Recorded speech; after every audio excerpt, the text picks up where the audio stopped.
बूढ़े हों या जवान, सर्दियां शुरू होते ही हड्डियों में, जोड़ों में, पट्टों में दर्द के मसले मसाइल शुरू हो जाते हैं या फिर हड्डियों से चटकने की आवाजें आना शुरू हो जाती हैं। बैठते हैं तो उठा नहीं जाता, उठते हैं तो बैठा नहीं जाता। ये मसला हर घर का है। तो फिर महंगी दवाइयों से जान छुड़ाएं। एक चम्मच सर्दियों में ये मजेदार हलवा आपको हर बीमारी से छुटकारा दिला देगा। अस्सलाम वालेकुम, अल्लाह के नाम से शुरू, जो बड़ा मेहरबान निहायत रहम करने वाला है। ज्यादा पढ़ने की वजह से बच्चों में नजर की कमजोरी या फिर नजला, जुकाम, खांसी या फिर आपको है परेशानी किसी किस्म की, तो ये हलवा बनाएं, पूरी सर्दियां इस्तेमाल करें और बीमारी से छुटकारा पाएं। तो रेसिपी को स्टार्ट करते हैं। बिस्मिल्लाहिर्रहमानिर्रहीम। रेसिपी पसंद आए चैनल को जरूर सब्सक्राइब करना है। तो यहाँ पे जी हमें चाहिए होगी खशखाश। टेंशन, डिप्रेशन, जहनी तनाव, पुरसुकून नींद के लिए खशखाश का हलवा। तो आज मैं आपको खशखाश का हलवा बनाने का सही तरीका बताऊंगी ताकि आप इससे ढेर सारे फायदे उठा सकें। आपको पता है कि खशखाश 99 बीमारियों का सस्ता इलाज है। तेज दिमाग, यादाश्त, नजर तेज, जिस्मानी ताकत, कब्ज, खूबसूरत जल्द, मजबूत बाल, हाई ब्लड प्रेशर,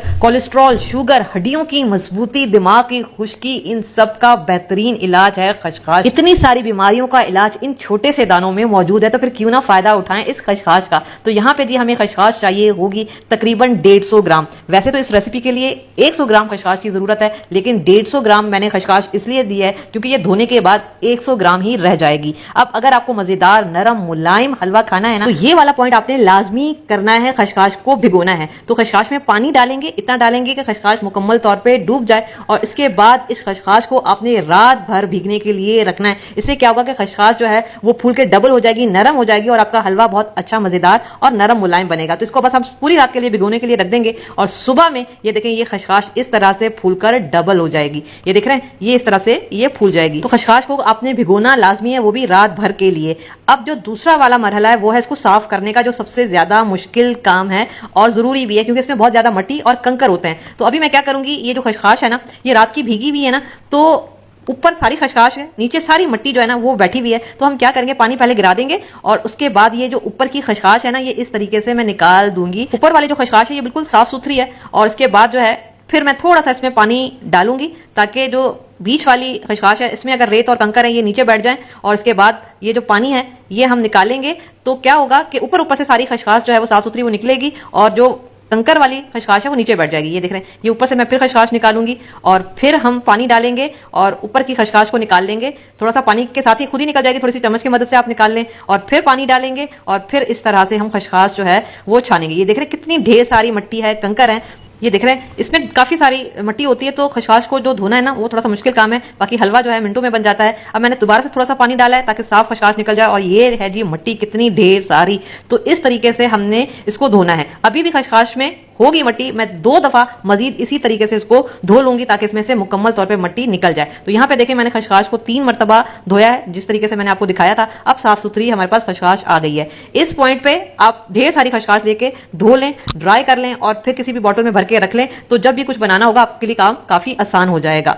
अब हमने क्या करना है, यहाँ पर एक अदद मिक्सी जार लेना है, और इसमें डाल देंगे ये सारी की सारी खशखाश। अच्छा, ये जो खशखाश है ये रात की भीगी हुई है, नरम हो चुकी है। अभी मैं इसको ब्लेंड करूंगी उस वक्त तक जब तक ये ब्लेंड हो रही है। जहां पे मुझे लगेगा कि ये थिक हो रही है, ब्लेंड नहीं हो रही है, तो वहां पे मैंने 1 कप दूध लिया है, लेकिन सारा नहीं डालेंगे। हम क्या करेंगे, थोड़ा थोड़ा जितनी जरूरत है ना, एक एक ड्रॉप करके डालते जाएंगे, इसको ब्लेंड करते जाएंगे। जहां पे आपको मुश्किल लगे वहां पे आपने दूध डालना है। गैर जरूरी आपने दूध नहीं डालना, क्योंकि अगर हम सारा दूध डालेंगे ना तो इसका जो दाना है ना वो पिसेगा नहीं। हमने इसको बिल्कुल स्मूथ पेस्ट बनाना है। तो यहाँ पे देखें जी, ये इस तरह का पेस्ट तैयार होकर आना चाहिए। इसका दाना जो है ना वो मुकम्मल तौर पे पिस जाना चाहिए, तभी जो है फिर आपका हलवा मजेदार बनेगा। ये देखें, ये बिल्कुल जैसे क्रीम नहीं होती है, बिल्कुल क्रीम की तरह हो गई है। मैं आपको दिखा देती हूँ, ये देखें, ये इसका दाना बिल्कुल खत्म हो गया है। तो आपने इसी तरीके से इसको पीसना है बगैर पानी डाले। जरूरत हो तो दूध डालें, वरना फिर ना डालें। मैंने भी देखें ये सारा दूध नहीं डाला है, ये तकरीबन 3 से 4 टेबल स्पून दूध बचा है, थोड़ा सा ही यूज हुआ है। इसको हम साइड पे रखेंगे। अभी भी मिक्सी जार में ये काफी खशखाश लगी हुई है, हम इसको जाया नहीं करेंगे। ये जो बाकी का दूध बचा है ना, ये मैं डाल के इसको एक दफा ब्लेंड करूंगी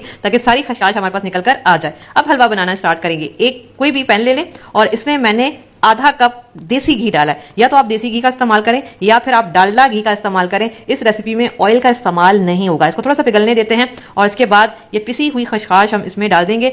आंच को यहाँ पे मीडियम लो रखेंगे, ठीक है। और ये जो मिक्सी जार में थोड़ा बहुत बचा था मिक्सचर, ये भी हम निकाल लेंगे, और अब हम इसको भूनेंगे।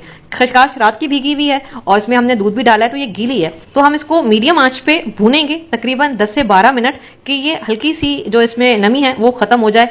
थोड़ी देर के बाद भूनते भूनते ऐसा होगा कि ऑयल बिल्कुल गायब हो जाएगा, तो आपने परेशान नहीं होना है। ये ऑयल, ये घी दोबारा से निकल कर आएगा, बस आपने इसकी भुनाई बहुत अच्छी करनी है। अब देखिए मैंने इसको इतना भुना है कि अब थोड़ी देर के बाद ना आपको ऑयल साइडों पे निकलता हुआ नजर आएगा और इसका कलर भी चेंज हुआ है खसखस का। तो हम इसको इतना ही भूनेंगे, जब ऑयल साइडों पे निकलना स्टार्ट हो जाए तो फिर इसमें हम बाकी की चीजें डालेंगे। 3 टेबलस्पून मैं इसमें सूजी डाल रही हूँ। सूजी में भी ढेर सारी ताकत होती है। इसके अलावा मैं 1 टेबलस्पून इसमें गंदम का आटा डाल रही हूँ। आप इसकी जगह बेसन भी डाल सकते हैं। गंदम में भी ढेर सारी ग़िज़ाइयत होती है, तो इस वजह से मैं इसमें गंदम का आटा डाल रही हूँ और इसको दोबारा से थोड़ा सा भूनेंगे ताकि जो आटा डाला है ये भी थोड़ा सा भुन जाए और जो सूजी डाली है ये भी भुन जाए। तो तकरीबन 3 से 4 मिनट हम इसको मजीद हल्की आंच पे भूनेंगे।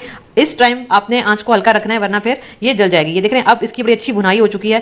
3 मिनट ही मैंने इसको मजीद भूना है। अब मैं इसमें बाकी का दूध डालूंगी। इस रेसिपी में मैंने जो है वो आधा लीटर दूध का इस्तेमाल किया है। 1 कप मैंने पहले यूज किया था, 1 गिलास में यहाँ पे यूज कर रही हूँ, तो आधा लीटर टोटल दूध का इस्तेमाल हुआ है इस रेसिपी में। इसको मिक्स करेंगे ताकि इसमें गुठलियां ना बने। आंच को हल्का ही रखिएगा क्योंकि ये फौरन से गाढ़ी होना स्टार्ट हो जाएगी और इसको अच्छा सा हमने मिक्स करना है। अब देखिए गाढ़ी होना स्टार्ट हो गई है ना, तो ये 1 से 2 मिनट में ही गाढ़ी होना स्टार्ट हो जाएगी। इस वजह से आपने आंच हल्की रखनी है। अब मैं इसमें डालूंगी गुड़। तकरीबन 3/4 कप मैं देसी गुड़ का इस्तेमाल कर रही हूँ।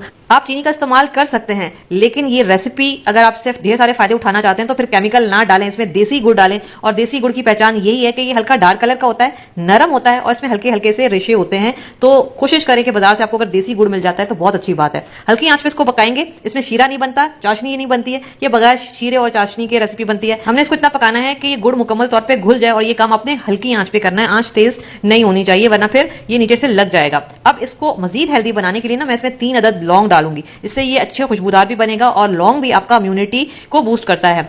इसके अलावा 1 टीस्पून मैं इसमें कुटी हुई सौंफ डाल रही हूँ। सौंफ भी सर्दियों में बेहतरीन है, नजला जुकाम खांसी के लिए आपकी इम्यूनिटी को स्ट्रॉन्ग करती है, तो इसमें मैं सौंफ डाल रही हूँ। इसके अलावा 1/2 टीस्पून कुटी हुई काली मिर्च। अब आपने परेशानी होना है कि इसमें स्पाइसी पन आ जाएगा, बिल्कुल भी ये स्पाइसी नहीं होगा। इसके अलावा 1 टीस्पून अदरक पाउडर।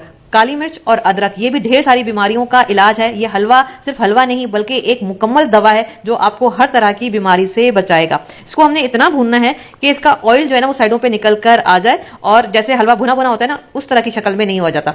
1/2 टीस्पून कुटी हुई इलायची और 2 टेबलस्पून देसी घी। देखिए देसी घी मैंने टोटल जो है आधा कप यूज किया है, तो आधे कप से थोड़ा सा मैंने देसी घी बचा लिया था जो मैं इस पॉइंट पे डाल रही हूँ। ठीक है, और बस अब इसको भूनेंगे, इतना भूनेंगे कि दोबारा से जो ऑयल है वो साइडों पे निकल कर आ जाए और बेहतरीन हलवा भुन जाए। देखिए इस रेसिपी में मेहनत जरूर है, लेकिन इसका फायदा ये है कि आप इसको बना के स्टोर भी कर सकते हैं क्योंकि इतना सारा हलवा एक साथ खाने वाला नहीं होता है। इसको आप स्टोर करें, पूरी सर्दियां ये चल जाता है। ये देखें इस शक्ल में जब हलवा आ जाएगा, ये सारा काम मैंने हल्की आंच पे किया है। जब इस पॉइंट पर आ जाए तो मतलब हलवा हमारा तैयार है। पैन छोड़ दिया है, ऑयल साइडों पे निकल कर आ गया है, बस इसको हमने इतना ही पकाना था।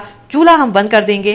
तो ये जी गर्मा गर्म सर्दी का दुश्मन खसखस का हलवा जो हर तरह की बीमारी और ढेर सारी ताकत अपने अंदर रखता है।